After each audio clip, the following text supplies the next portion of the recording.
کسی جنگل میں درخت کے نیچے ایک چوہا اپنے ماں باپ کے ساتھ رہتا تھا۔ وہ اپنا زیادہ وقت آرام اور سستی میں گزارنے کا عادی تھا، بس ہر وقت یوں ہی پڑا رہتا اور کوئی کام نہ کرتا تھا۔ چوہے کی ماں اکثر سمجھاتی، بیٹا اچھے بچے کام کرتے ہیں، محنت کرتے ہیں، یوں سستی اور کاہلی کے ساتھ نہیں رہتے۔ تم چھوٹی سی چیونٹی کو کیوں نہیں دیکھتے جو سخت محنت کرتی ہے اور اپنے سے کئی گنا زیادہ بوجھ اٹھاتی ہے؟ چوہے کا بچہ بولا، اماں یہ چیونٹی کہاں رہتی ہے؟ مجھے اس کو دیکھنے کا بہت شوق ہے۔ ماں نے کہا، گھر سے باہر نکلو گے تو پتہ چلے گا۔ جاؤ، اگر چیونٹی کو دیکھنے کا اتنا ہی شوق ہے تو جا کر اس کو تلاش کرو اور دیکھو کہ وہ کس قدر محنت کرتی ہے اور اپنا اور اپنے گھر والوں کا پیٹ پالتی ہے۔ چوہے کے دل میں چیونٹی کو دیکھنے کا شوق بڑھ گیا اور وہ ایک روز اپنی ماں سے اجازت لے کر چل پڑا۔ چلتے چلتے اسے ایک جانور دکھائی دیا جو اپنی پشت پر بہت وزن اٹھائے جا رہا تھا۔ چوہے نے اسے چیونٹی سمجھ کر سلام کیا۔ اس جانور نے بتایا کہ میں چیونٹی نہیں بلکہ کچھوا ہوں۔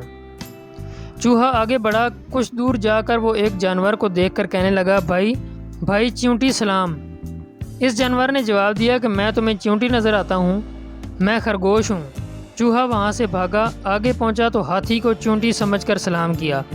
ہاتھی سونڈ اٹھا کر دھاڑا، چوہا ڈر کر بھاگ کھڑا ہوا۔ جب بھاگتے بھاگتے تھک گیا تو ایک پتھر پر بیٹھ گیا۔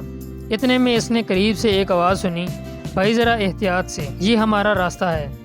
چوہے نے نیچے دیکھا تو وہاں زمین پر ایک ننھا سا کیڑا تھا، جس کے ساتھ ہی ایسے بہت سے کیڑوں کی ایک قطار تھی۔ وہ اپنے منہ میں بڑے بڑے دانے پکڑے جا رہے تھے۔ ان میں سے ایک کیڑا بولا، میاں چوہے ذرا ایک طرف ہو کر بیٹھ جاؤ، ہم کھانا اپنے گھر لے کر جا رہے ہیں۔ چوہے نے حیران ہو کر کہا، اتنا بڑا دانہ تم کیسے اٹھا کر لے جا رہے ہو؟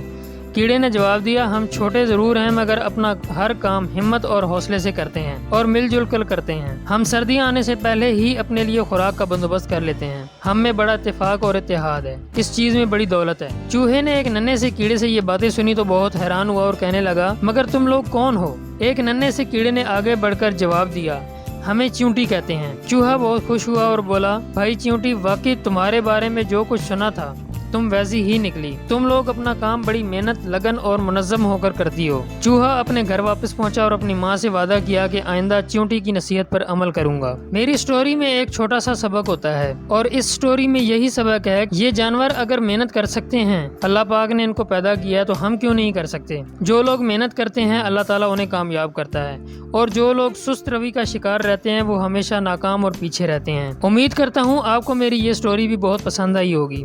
اگر میری یہ سٹوری پسند آئی ہے تو اس ویڈیو کو لائک کریں، اپنے دوستوں کے ساتھ شیئر کریں، اور مزید اس طرح کی ویڈیوز دیکھنا چاہتے ہیں تو میرے چینل راشد آن وائس سبسکرائب کریں۔